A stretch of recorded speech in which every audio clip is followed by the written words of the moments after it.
The gentleman from Virginia is recognized. Mr. Chairman, at this time I yield 1 minute to the gentleman from Virginia, Mr. Hurt. The gentleman from Virginia, Mr. Hurt, will be recognized for 1 minute. I thank the chairman for yielding, and I thank the gentleman from South Carolina for his leadership on this issue. Mr. Chairman, I rise in support of the Enforce Act, which reins in the growing problem of executive overreach in this administration and helps reestablish the checks and balances inherent in our Constitution. Our founders crafted a Constitution with limited and enumerated powers for the three branches of government. Unfortunately, executive branch overreach, especially into the prerogatives of the legislative branch, has significantly increased in recent years.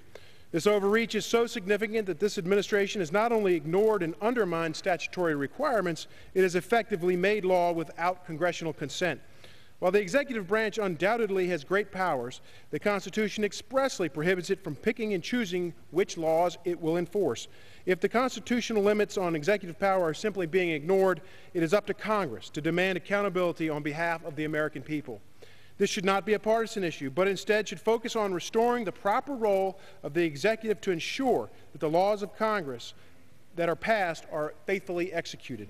I urge my colleagues to join me in support of this legislation, which restores the balance of power to our government and preserves the foundation of our Constitution. I yield back The time of the gentleman from Virginia has expired. The gentleman from Michigan is recognized.